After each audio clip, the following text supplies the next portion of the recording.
Have you ever walked upstairs in the summer and, whoa, felt like you just walked into a sauna, even with the AC cranking downstairs? Oh, yeah. Or maybe open that heating bill in February and just winced. Exactly. We all kind of get the basic idea that heat rises, but what specifically is happening up there, above our ceilings, what's making our homes so uncomfortable sometimes, and those energy bills, well, frankly, painful. That's a great question. And it often comes down to something called the stack effect. Okay, stack effect. Sounds simple, but I bet there's more to it. Today we're doing a deep dive into attic insulation, not just the fluffy stuff, but what really makes it work, especially here in Connecticut with our dramatic seasons. Precisely. Our mission today is to cut through the noise. There's so much info out there about R value, different materials, tricky attics. Right. We're going to pull out the key insights, maybe some surprising facts, demystify the jargon so you can make smart decisions about this super important but often ignored part of your home. Okay, let's kick things off with that stack effect you mentioned. Heat rises basic physics, right? Or is it really the main villain behind those high bills? It is basic physics, yeah, but the impact on your house is huge. Think of your house like a big chimney, basically. Hmm. In winter, all that warm air you paid good money to heat. Hmm. It naturally floats upwards, finds every little crack, every unsealed light fixture, every gap around a pipe in your ceiling. And just escapes through the attic. Poof, gone. Right out the... That's literally money floating away. Then in summer, it flips. Your attic becomes this blazing hot oven, right? Oh, I feel that. And that intense heat radiates down into your living space, forcing your air conditioner to work way, way harder. It's this constant battle against physics. So that's the thermal seesaw causing the crazy temperatures and bills. Got it. Exactly. Now, when we talk about insulation that actually works, it's way more than just the R value. That's the number everyone talks about, but it's only one piece of the puzzle. Okay, but let's start there. What is R value, really? Sure, R value is just its thermal resistance. Think of it like a warmth rating. Higher R value means it's better at slowing down heat transfer. Okay. And for Connecticut attics, the target you should be shooting for is generally between R49 and R60. R49 to R60. What does that look like physically? Like, how deep is that? Good question. It depends on the material. Yeah. For, say, blown-in fiberglass, you're looking at something like 18 to 22 inches deep. For dense-packed cellulose, maybe around 13 to 15 inches. Wow, that's quite a bit. So, okay, R value is important, but you said it's not the whole story. Not even close. The absolute crucial partner to R value is air sealing. This is the part everyone skips, and it kills performance. Air sealing, stopping the drafts, basically. Precisely. Insulation slows heat down, but air sealing stops air from moving altogether. Yeah. Think about wearing a super thick, warm winter coat, high R values, Yeah. right? Yeah. But if it's full of holes, the wind blows right through and you're still cold. That's insulation without air sealing. It's fundamentally flawed. That makes so much sense. Like putting a lid on the chimney effect. You got it. Then you've got moisture resistance. Vital, especially here. Humid summers, snowy winters. Wet insulation is bad news. Why bad? Does it just get heavy? Worse, it loses a ton of R value, sometimes dramatically. It encourages mold growth. It can even lead to rot in your roof rafters and joists. Yikes. Okay, moisture resistance is key. What else? You also need to think about longevity and settling. Does the insulation keep its shape and thickness over 10, 20 years? Some materials settle or compact, losing R value. Right. So you might install R49 but end up with R30 later. It can happen, yeah. And finally, there's that cost versus performance calculation. The cheapest stuff up front might leak energy like crazy, costing you way more in the long run. Okay, so it's a whole system. R value, air sealing, moisture, longevity, cost. So what are the warning signs? How does someone know their current attic insulation just isn't cutting it? Well, number one is usually rising energy bills that you can't explain otherwise. That's the big flag. But also, listen to your house. Any musty smells coming from upstairs or the attic. Noticeable drafts, maybe around ceiling lights or the attic hatch itself. Yeah, I felt that. Uneven temperatures are a huge clue. Is the second floor always way hotter in summer or colder in winter? Definitely happens in older homes. And in winter, look outside. See those thick ridges of ice along the edge of your roof, ice dams? That's often a dead giveaway. The heat is pouring out of your attic, melting the snow on the roof, which then refreezes at the colder edge. It means your attic is leaky and under-insulated. Okay, lots of clues there. So if you're seeing those signs, it's time to look at options. This is where it gets interesting, right? Fiberglass, cellulose, foam. What's the real deal with each? Yeah, absolutely. Let's break them down. First up, the one most people picture, fiberglass backs. You know, the pink or yellow rolls. Classic itchy stuff. Huh, yeah, that's the one. Pros, it's cheap. And if your attic joists are perfectly spaced and it's wide open and easy to access, maybe it's a DIY possibility. Okay, but the cons. I sense a but coming. Big but. Cons. The real-world performance is often terrible compared to the label. Why? Any little gap, any compression around a wire, any imperfect fit, it creates a thermal highway for heat to bypass the insulation. So the R38 on the label might actually perform like R15? Easily.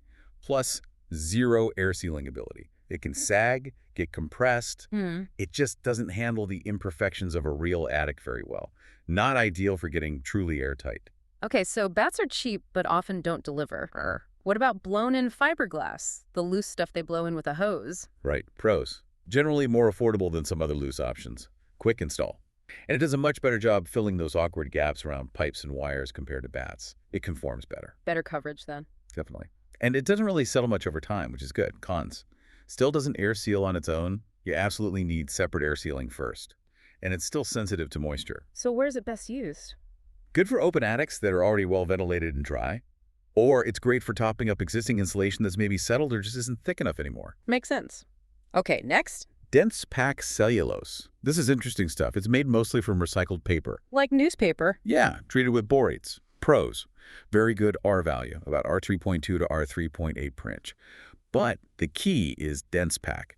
When installed correctly at high density, it does an excellent job of air sealing. It really packs into every nook and cranny. So it stops drafts and insulates? To a large extent, yes. The borate treatment also makes it pest resistant, mold resistant, and fire resistant. Big pluses. And it's eco-friendly, uses recycled material. Good soundproofing too. Sounds pretty good. Cons. Cons. If it's not packed densely enough, if the installer cuts corners, it can settle over time, reducing the R value.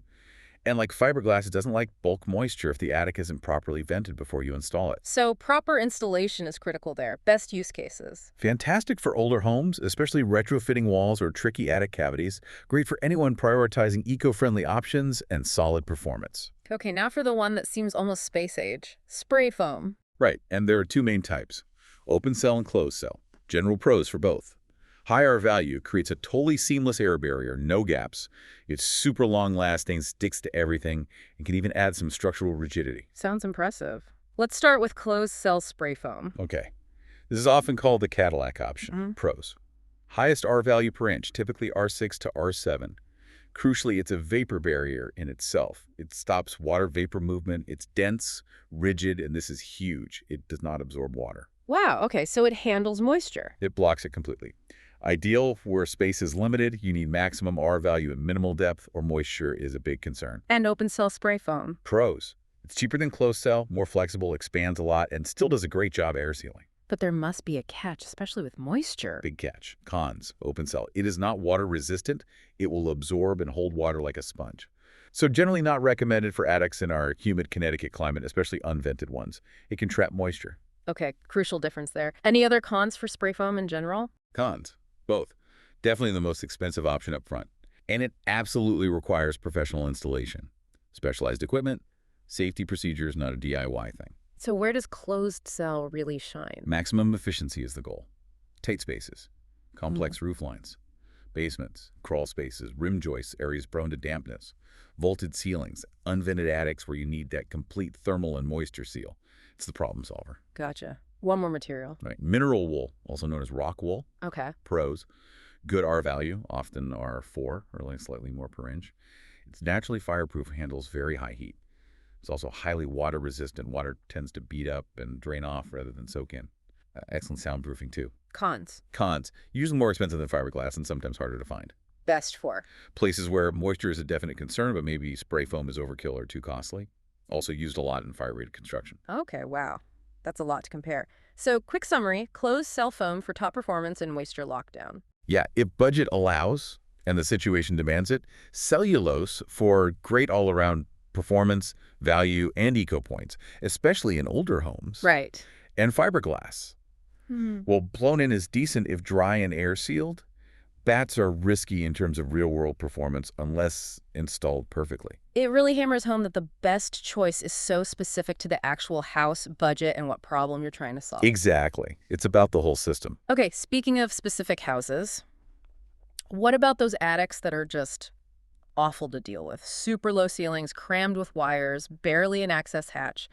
What do those hard-to-reach spaces mean for getting insulation right? Oh, those are the nightmares. Low clearance where you can barely crawl, maybe no floor joists visible, just insulation to balance on. Hmm. Tight eaves where the roof meets the walls, impossible angles, tiny hatches you can barely squeeze through, Yeah. and just a jungle of wires, pipes, ducts blocking everything. It's an obstacle course. And why is that so bad, beyond just being unpleasant to work in? Well, first, safety and access. It's dangerous work, slow, and dries up labor costs. Second, you inevitably get insulation gaps. You just can't properly insulate corners you can't reach. That means heat loss, cold Mhm. spots. You're not getting the R value you think you are. Right, undermines the whole point. Totally. Third, air sealing becomes a joke. How do you seal cracks you can't even see, let alone reach? So you still have major air leakage. And finally, ventilation gets compromised. Block soffit vents in tight spaces, trap moisture, leading to mold, rot, insulation failure. So how do you handle those impossible spots? This is where blown-in insulation really shines, both fiberglass and cellulose. The hose does the work. You can direct it into crevices and corners without needing to physically crawl there. On a point and shoot? Pretty much. And sometimes, targeted use of spray foam, maybe just closed cell on the rim joist or around a leaky chimney chase, can be a lifesaver in those really tough spots. That makes sense. Use the right tool for the job, especially when the job is extra hard. Okay, let's circle back hard on moisture. We touched on it, but let's really compare. What actually happens when, say, blown-in fiberglass gets wet versus closed-cell spray foam? Great comparison. Let's start with blown-in fiberglass. It doesn't grow mold itself. It's inorganic. But it acts like a sponge. It absorbs water from a leak or even just high humidity and holds it. Creating a damp environment. Exactly. The perfect breeding ground for mold on the surrounding wood. Plus, wet fiberglass loses a huge amount of its R value, easily 50% or more. It slunks, gets heavy, traps moisture against your roof deck, leads to rot and that musty smell. It only works if the attic stays bone dry. It needs a perfect environment. It relies on everything else working perfectly: roof, ventilation, air sealing. Now, closed cell spray foam, completely different story. Its structure is closed, tiny bubbles locked together. It's rigid. It physically cannot absorb water. Doesn't soak it up at all. Nope. Water might sit on the surface, but it won't penetrate. Hmm. And as we said, it's also a vapor barrier, stopping moisture movement through it. So no soaking, no slumping, no mold within the foam, no traps moisture leading to rot. It basically solves the moisture problem as part of its function. So fiberglass manages moisture. If the conditions are right, closed cell controls the moisture. That's the bottom line. And remember, open cell foam is the opposite. It does absorb water, so it's generally a bad choice for damp or unvented attics here. Okay, super clear distinction. Now, sometimes you can't just add new insulation. You have to get rid of the old stuff first. What lurks up there that might make you want to remove everything? Yeah, removal is sometimes necessary. Key reasons. Major moisture damage is a big one. Soaked. Moldy insulation isn't doing its job and is unhealthy. Right. Pest infestation.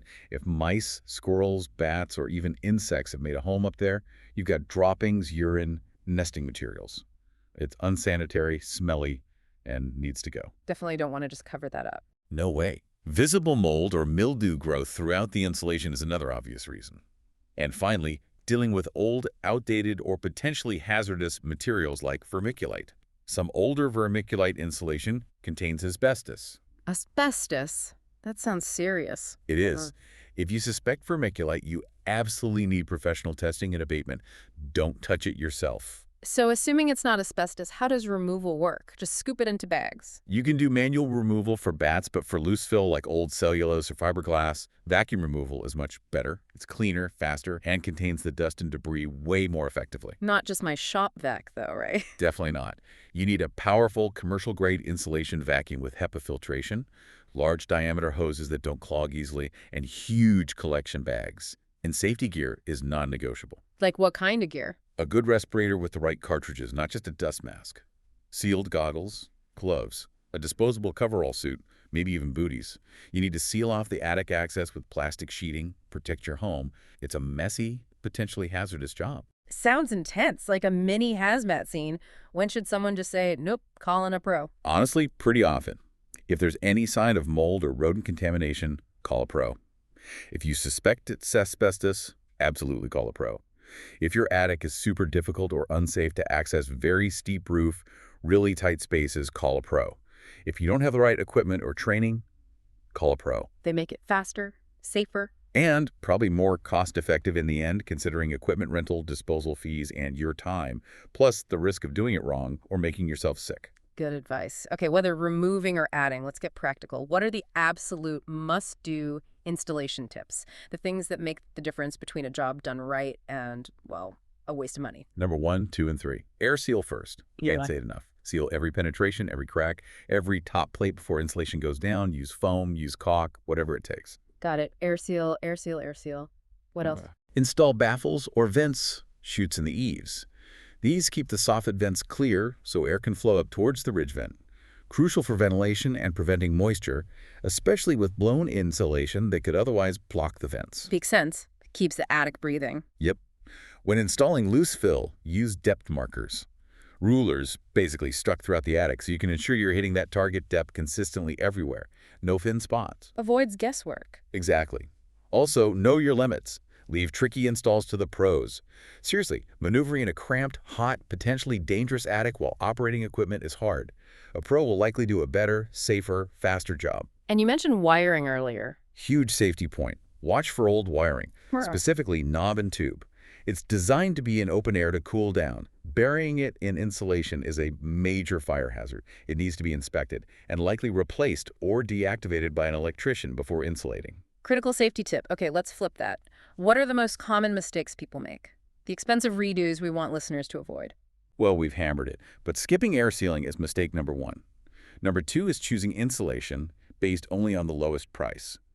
Cheap often means poor performance or installation headaches. Penny wise, pound foolish. Exactly. Third, ignoring ventilation. Blocking soffits or ridge vents, thinking you're making it tighter, can actually trap moisture and cause huge problems. Fourth, reusing bad insulation. If it's compressed, wet, moldy, full of critters, get rid of it. Don't just top it up. Doesn't make sense to put good money after bad. Right. And lastly, a really common one, forgetting the attic hatch. People do a beautiful job insulating the whole attic floor and leave the hatch itself as a bare piece of plywood. It's like leaving a window wide open. It needs to be insulated and weather stripped too. Ah, the weak link. Okay, let's bring this all home. Why does getting this right matter so much here in Connecticut? Our climate, our houses. It's huge for us. We've got those freezing winters, right? Bitter cold. And then switch to really hot, humid summers. That's a massive temperature swing, putting enormous stress on our home's thermal envelope. And a lot of our housing stock is older, isn't it? Exactly. Older homes often mean quirky construction, weird framing, maybe additions over time, existing insulation that's ancient or non-existent, low-pitched roofs with minimal attic space. Bats often just don't work well in these complex situations. Which is why blown in is often a good fit. Precisely. Yeah. Blown-in cellulose or fiberglass can conform to all those irregularities without needing to tear things apart. It fills the gaps. And hitting that target R value R49 to R60 for Connecticut attics makes a measurable difference year-round.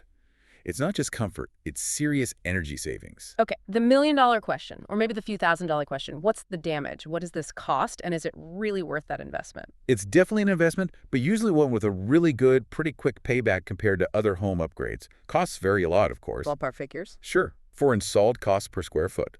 Fiberglass bats, maybe $1.50 to $2.50. Oh. Blown-in fiberglass, $2 to $3. Blown-in cellulose, maybe $2 to $3.50. Spray foam is higher. Open cell, perhaps $3.50 to $5. And closed cell, the premium option, could be $5 to $7, maybe even more depending on complexity. So a range, but you need a proper quote for your specific attic. Absolutely. Size, condition, access, removal needs. It all factors in. Most reputable insulation contractors offer free assessments, which is the best way to get real numbers for your house. And the payoff. You mentioned savings.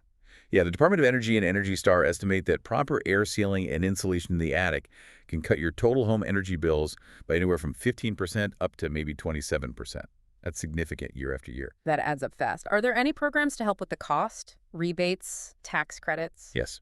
Definitely look into state programs like Energize CT. They often have rebates or financing options for energy efficiency upgrades, including insulation. Good tip. And federally, the Inflation Reduction Act has some great tax credits. For insulation, you might be able to claim up to 30% of the project cost. capped at $1,200 per year currently for 2025. You need the right materials and proper documentation, so check the details or talk to a tax pro. So incentives can definitely take a bite out of the upfront cost. They really can. Between the energy savings and the available incentives, attic insulation often pays for itself relatively quickly. It really sounds like it's not just an expense, it's an investment in comfort, lower bills, a healthier home, and even making your furnace and AC last longer because they aren't working so hard. That's exactly right. It checks a lot of boxes. Okay, so wrapping up this deep dive, the core message seems clear. There's no single best insulation type. It's all about the right insulation system, the material, the air sealing, the ventilation for your specific home, your climate, your budget. And installation quality is everything. You nailed it. It has to be viewed as a complete system. So before we go, any final provocative thought for our listeners to chew on? Okay. How about this? Now that you're thinking about heat flow, air leaks, and moisture in your attic, where else in your house might these same principles be costing you comfort and money? Think basements, crawl spaces, walls. Are there other hidden leaks or sponges silently undermining your home's performance? Ooh, good one. Expanding the battlefield beyond the attic. Remember, everyone, being informed really is the key to making smart choices for a more comfortable, more efficient home. We hope this deep dive helps you feel ready to tackle that attic.